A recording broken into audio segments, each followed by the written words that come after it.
Hello बच्चों, maths पाठशाला में आप सभी का स्वागत है। आज आपका कंपार्टमेंट का पेपर हो चुका है और जहाँ तक मैंने इस पेपर को एनालाइज किया है तो जो इम्पोर्टेंट क्वेश्चंस मैंने आपको बताए थे, चाहे वो 1 मार्क के हों, चाहे वो 2 मार्क्स के हों, चाहे वो 3 मार्क्स के हों, वो आपके पेपर में ज़रूर आए हैं। जो क्वेश्चन हमने 2 नंबर के लिए तैयार किया था वो आपको 3 में पूछा गया है और जो हमने 3 के लिए रेडी किया था वो आपको 4 मार्क्स में पूछा है। और जहाँ तक मेरा अंदाज़ा है, ये जो पेपर है और जो मैंने आपको पढ़ाया है वहाँ आपका 55 से 60 नंबर का पेपर, यानी कि आपको वही क्वेश्चंस पेपर में मिले हैं जो हमने डिस्कस किए थे। यानी कि अराउंड 60 मार्क्स जो हैं वो पेपर एज इट इज़ आपको पूछा गया है जो हमने डिस्कस किया था। ठीक है, तो हम स्टार्ट करते हैं अपने सॉल्यूशन से भी और मैं साथ साथ आपको बताऊंगी भी कि कौन कौन से क्वेश्चन हमने आपको इम्पोर्टेंट बोले थे। ठीक है, 2 टॉपिक मैंने आपको छोड़ने के लिए बोले थे तो इसलिए वो 20 मार्क्स जो है वो वहाँ रह गए। अदरवाइज सारे क्वेश्चंस जो हैं वही पूछे गए हैं जो हमने आपको बताए थे। ठीक है, अब देखिए मेरे पास सेट नंबर 3 है। सेट में कोई फ़र्क नहीं होता है, क्वेश्चंस आपके वही हैं, ये मैंने मैच कर लिया है सेट सभी से। एक क्वेश्चन है आपका, the lines representing linear equations x = 6 and y = 6 are. अगर हम इसको प्लॉट करते हैं x = 6 एंड y = 6, मान लीजिए 6 यहाँ पे है तो x = 6 ये लाइन हो जाएगी आपकी। ठीक है, और मान लीजिए y = 6 यहाँ पे है तो ये y, ये दोनों कट गई तो आपका आंसर इसका आएगा इंटरसेक्टिंग, यानी कि प्रतिच्छेदी रेखाएं। ठीक है, और ये कंडीशंस आपको ग्राफ मैंने ड्रॉ करना सिखाया था तो आप यहाँ से इसको ईजिली कर सकते थे। Next is which of the following can't be the probability of an event. पूछा गया है कि कौन सी प्रोबेबिलिटी नहीं होगी एंड आपके ऑप्शंस हैं 3/20, 2/3, 1.4/2 एंड 1/0.2। इसको अगर मैं डिवाइड करूंगी तो 0.1 कुछ आएगा, इसको डिवाइड करेंगे तो 0.6 कुछ आ रहा है, ये 0.7 आएगा और जब हम इसको देखेंगे तो ये आएगा 10/2 यानी कि 5। और मुझे अच्छे से पता है, मैंने आपको बताया था किसी इवेंट के होने और ना होने की प्रोबेबिलिटी जो है उनका सम 1 होता है, यानी कि प्रोबेबिलिटी 1 से ज़्यादा नहीं होती है। तो अगर आपने उसको ध्यान से पढ़ा होगा तो आप इसको ये वाला आंसर मार्क करके आए होंगे। ठीक है, next is the value of 2 cos 45 degree cot 30 degree. 2 cos 45 degree and cot 30 degree. आपको मैंने एक क्लास भी ली थी जिसमें हमने शॉर्ट ट्रिक याद की थी टेबल को बनाने की। तो इस क्वेश्चन में आपको डायरेक्ट वैल्यूज़ ही पुट करनी थी और जब आप वैल्यूज़ पुट करेंगे तो इसका आंसर जो है आपको मिलेगा √6। ठीक है, 4th क्वेश्चन मैंने आपको एज इट इज़ क्वेश्चन करवाया था। ये एक सर्कल है और इसके दोनों पॉइंट्स आपको दे दिए -4, 2 और ये 4, -3 और हमें इसके कोऑर्डिनेट निकालने हैं। इसकी एक शॉर्ट ट्रिक भी मैंने आपको बताई थी, x प्लस करो, -4 और +4 0 हो गया, 2 और 3, -3 + 2 यानी कि -1/2। ठीक है, तो आप इस वैल्यूज़ को देखते ही आंसर मार्क कर सकते हैं। 5th question is nth term of an AP आपको निकालनी है। ये आपको दे दिया 1 + √3, 1 + 2 √3, 1 + 3 √3। अब देखिए 1 1 चलता जा रहा, सॉल्व करने की ज़रूरत नहीं है, 1 + √3 तो है ही। n टर्म निकालने यानी कि 1 2 3 n तक जाएगा तो मेरा आंसर आएगा 1 + n√3। ठीक है, next question is decimal expansion. ये क्वेश्चन कल मैंने डिस्कस किया था और यहाँ पे मैंने कितना लिखा था, 23 लिखा था, यहाँ पे आपको 27 दिया है। ठीक है, सबसे पहली बात, इसके जो ऑप्शंस हैं आपको दिए 0.027, second is 0.054, C is 0.540 and D is 0.135। ठीक है, ये 2 की पावर 4 है और ये 5 की पावर 3 है, तो मैं क्या करूँगी 2 से मल्टीप्लाई कर देती हूँ, 2 से डिवाइड कर देती हूँ। ठीक है, अब नीचे तो बन जाएगा 1000 और ऊपर बनेगा 54 यानी कि 3 के बाद 0, तो ये वाला आंसर आपका आएगा। ठीक है, नेक्स्ट क्वेश्चन है आपका, the roots of the quadratic equation. कल मैंने आपको D निकालना सिखाया था, b² - 4ac। तो आपको सिर्फ b आपका 4 दिया है, ac यानी कि 16 - 20 - 4 और आपके ऑप्शंस हैं real, real and distinct, not real. तो आपका आंसर इसका आएगा नॉट रियल। और इसका जो चॉइस में क्वेश्चन आपको मिला है, अगर आपको पता हो, the product of 2 consecutive even integers. 2 consecutive even integers मतलब क्या है, देखो 1 तो है वो इवन नहीं है, 2 इवन है, 3 इवन नहीं है, 2 और 4 यानी कि 2 और 4। तो मैं मान लेती हूँ x और दूसरा x + 2, इन दोनों की मल्टीप्लाई 528 है। यही तो था आपका आंसर। ठीक है, the distance of point 4 -5 from origin, ये मैंने आपको सिंपल बताया था, अंडर रूट करके इन दोनों नंबर्स का स्क्वायर आप करेंगे तो आपको आंसर मिल जाएगा। 9th क्वेश्चन जो है ये आपका पिछले पेपर में भी आया हुआ था और हमने वहाँ से 24 और 25 से डिस्कस किया था। सिंपल इसमें पाइथागोरस थ्योरम आपको लगानी थी, यानी कि अंडर रूट ऑफ 6 का स्क्वायर माइनस 3√3 का स्क्वायर। जब आप सॉल्व करेंगे तो आपके पास आंसर आ जाएगा 3 सेंटीमीटर। ठीक है, next is 10th question. 10th question कल हमने ये डिस्कस किया था कि इसके पैरेलल कितनी लाइन्स ड्रॉ कर सकते हैं। ठीक है, अब ये इसने 5 दे दिया, मुझे ये पूरा डिस्टेंस निकालना है। अगर ये 5 है तो ये भी तो 5 होगा, तो टोटल कितना हो गया आपका 10 हो गया है। ठीक है, then area of circular track having inner and outer radius are R1 R2, तो ये तो डायरेक्ट फॉर्मूला है आपका R2 square minus R1 square. Next is if two triangles are similar then their corresponding sides are, हमने वो भी की थी, थेल्स थ्योरम भी की थी। ठीक है, उसके बाद हमने एरिया वाली थ्योरम भी की थी। तो जब भी सिमिलर ट्राइंगल्स होती हैं तो हम बोलते हैं कि जो उसकी साइड्स होंगी वो प्रोपोर्शनल होंगी। ठीक है, next is if the probability of non happening of an event is 0.75, कोई फर्क नहीं पड़ता चाहे नॉन हैपनिंग दे दे चाहे हैपनिंग दे दे।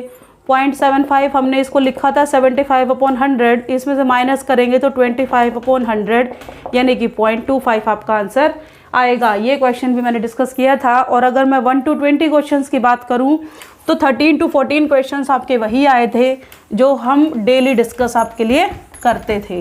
ठीक है, next is S n denotes the S n terms of an AP sum, तो S2 - X1 आपको फर्स्ट टर्म देता है, यानी कि आपका आंसर इसका ए आना था।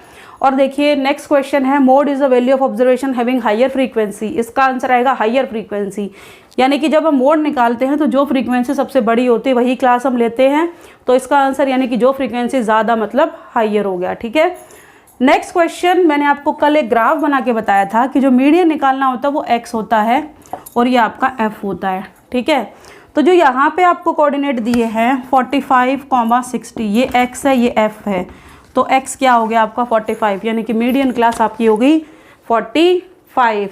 17th क्वेश्चन आपका मैंने इम्पॉर्टेंट मार्क कराया था और ये क्वेश्चन आपका CBSE 2018 में भी पूछा गया था। ठीक है, find the coordinates of the point on y axis which divides the line segment. देखिए y एक्सिस की बात हो रही है तो मतलब x कोऑर्डिनेट 0 और y रहेगा। ठीक है, ये इक्वेशन, और ये -2, 3, चलो इसको सीधा मैं बना देती हूँ। मान लीजिए ये लाइन है, ये -2, 3, ये 4, 3 और ये रेशो है 1:2 और मुझे y की वैल्यू निकालनी है। सेक्शन फॉर्मूला आपको लगाना था और यहाँ से आपका y का आंसर आ जाता। ये भी क्वेश्चन हमने डिस्कस आपके लिए किया था। 18th क्वेश्चन है आपका find the height of the building 20√3, ये तो सिंपल आपका क्वेश्चन था। नेक्स्ट इज जीरोज निकालनी है आपको, मैंने आपको बताया था जितनी बार भी एक्स एक्सिस को टच करेगी उतनी ही जीरोज होंगी आपकी, तो ये एक्स एक्सिस को 3 टाइम्स टच कर रही है तो इसका आंसर आपका सीधा ही 3 आना था। और इसका चॉइस का ही फॉर्मूला कल ही समझाया था मैंने आपको, x² minus sum of roots plus product of roots, यानी कि x² - 6 = 0 आपका आंसर आना था। ठीक है, 20th क्वेश्चन आपका ये है 2 sin A = 1, तो sin A आ गया आपके पास 1/2। ठीक है, आपको निकालना है टेंजेंट A, कुछ नहीं करना। देखिए 1/2 वैल्यू जो है किस एंगल पे होती है, साइन की 30 डिग्री पे होती है, यानी कि आपको निकालना था टेंजेंट 30 और वो है आपका 1/√3। ठीक है, next is 21 question how many 2 digit numbers are divisible by 7। ये तो आपको एक सीरीज लिखनी थी, 14, 21 और 98 तक चलता रहता। A is 14, D is 7, L is 98, यहाँ से आपको N निकालना था और ये वाला फॉर्मूला हम डिस्कस कर चुके थे। और इसकी चॉइस फर्स्ट 50 नेचुरल नंबर्स, यानी कि आपको सम फाइंड आउट करना था 1, 2, 3 प्लस अप टू 50। ठीक है, next is show that tangent 60 degree equal to 2 tan 30 - 1/10² 30। तो आपको कुछ नहीं करना था, टेंजेंट 60 की वैल्यू रखते और उधर टेंजेंट 30 की वैल्यू रखते, दोनों वैल्यूज सेम आ जाती। ठीक है, 23 क्वेश्चन 24 देखिए आप पहले। 24 का हमने डिस्कस किया था ना, HCF × LCM = first number × second number, ये वाला आपको फॉर्मूला लगाना था। और ये क्वेश्चन मैंने 1 मार्क के लिए डिस्कस किया था, लेकिन आपको 2 मार्क्स का यहाँ पे मिला है। और 25th क्वेश्चन की अगर मैं बात करूँ तो ये भी 1 मार्क में डिस्कस किया था हमने। If zeros of the polynomial, ये पॉलिनोमियल आपको दे दिया kx² माइनस 29x प्लस 10, और ये रेसिप्रोकल है एक दूसरे के, तो आपको k निकालना, तो सीधा मैंने आपको फॉर्मूला बताया था 10/k इक्वल टू 1, तो k कितना आ गया आपके पास 10, और ये क्वेश्चन आपको 2 नंबर में पूछा गया है। ठीक है, 26 क्वेश्चन है आपका। 2 सर्कल्स हैं, ये 7 है और ये 25 है, ये 7 है और मुझे इसकी वैल्यू निकालनी है।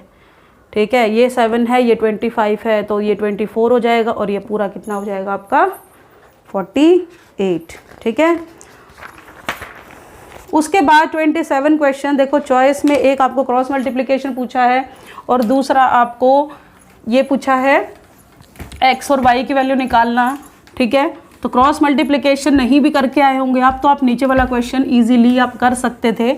ठीक है, उसके बाद नेक्स्ट क्वेश्चन प्रोबेबिलिटी, हमने 1 to 15 डिस्कस किया था यही क्वेश्चन, और इसने 1 to 20 डिस्कस किया है। इसके आंसर आप मैच कर लीजिएगा, 1 2 3 up to 20। Number divisible by 2, 2 4 6 8 10 12 16 18, 1 2 3 4 5 6 7 8, यानी कि 8/20। देन अ प्राइम नंबर जो खुद से डिवाइड होते हैं बस, 2 3 5 7 11 13 17 एंड 19, 8 हो गए। ठीक है, next is not divisible by 10, जो 10 की टेबल में नहीं आते, जो 10 की टेबल में आते हैं उनको छोड़ दो, यानी कि 10 और 20 को छोड़ दो, कितने बचे 18, यानी कि 18/20। 29 क्वेश्चन मोस्ट इंपॉर्टेंट था, ये आपके पिछले पेपर में भी यही आया था और इस पेपर में भी आपको यही क्वेश्चन पूछा गया है। और देखिए नेक्स्ट इसकी चॉइस में जो क्वेश्चन वो और भी ईजी है, आपको प्राइम नंबर की डेफिनेशन लिखनी है, कंपोजिट नंबर की डेफिनेशन लिखनी है, और आपको ये बताना है कंपोजिट नंबर है या नहीं है। ये आपका एनसीईआरटी का क्वेश्चन है, 1.2 एक्सरसाइज का 5th क्वेश्चन है शायद। ठीक है, अगर मैं नेक्स्ट क्वेश्चन 30 की बात करूं तो ये देखो, ये आपको ग्राफ एक पूछा गया है। कल मैंने ग्राफ डिस्कस किया था एक स्क्वायर के लिए, लेकिन इसमें आपको कोऑर्डिनेट्स बताने थे, तो कोऑर्डिनेट्स भी मैंने आपको बताए थे, पहले x लिखते हैं फिर y लिखते हैं। तो कोऑर्डिनेट इसके हैं आपके 3,5, a के, b के कोऑर्डिनेट है 7,4, c के कोऑर्डिनेट है 5,1, और पहला पार्ट तो यही है, और दूसरा पार्ट आपको a और b का डिस्टेंस निकालना है, b और c का डिस्टेंस निकालना है, फिर a और c का डिस्टेंस आपको निकालना है।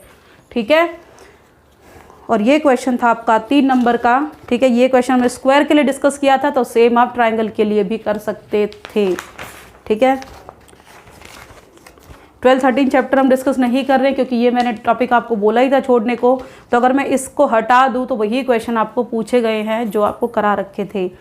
32 क्वेश्चन, सेम क्वेश्चन हमने कंस्ट्रक्शन की थी कि 3 सेंटीमीटर का अगर हमने सर्कल ले लिया तो बाहर हम 4 सेंटीमीटर खींचेंगे, इसका बाइसेक्टर ड्रॉ करना था, इतना कंपास खोलो और इस पॉइंट से जो है आपको टेंजेंट ड्रॉ करनी थी। ठीक है, next is 34th question. 34th का जो और पार्ट था वो बहुत ही ईजी था, आपको करना कुछ नहीं था, साइन कॉमन ले लेते, 1 - 2 sin स्क्वायर थीटा, और यहाँ से कोस कॉमन ले लेते, 2 cos स्क्वायर थीटा -1, और ये था साइन अपॉन कोस, टेंजेंट बन जाता, और ये दोनों फॉर्मूले हैं आपके cos 2 थीटा के, ये कट जाता, सिर्फ एक स्टेप का आपका क्वेश्चन था ये।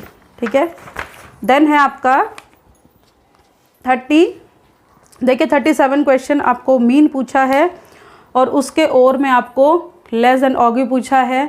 ये हमने मीन पहले डिस्कस किया था और ऑग्यू मैंने आपको कल ही सिखाया था। तो अगर इसकी टेबल हम बनाते हैं, मीन आपको डायरेक्ट मेथड से सॉल्व करना था, और जो इसका चॉइस का क्वेश्चन है वो देखिए 100 to 150, 150 to 200, 200 to 250, 250 to 300, 300 to 350, और ये आपको दे दिया 8, 12, 15, 5 और ये 10। तो हमने क्या बोला था कि जब भी लेस देन की बात आती है तो हमारी टेबल कैसे बनेगी, पीछे वाली वैल्यूज़ x लेते हैं हम लेस देन के लिए,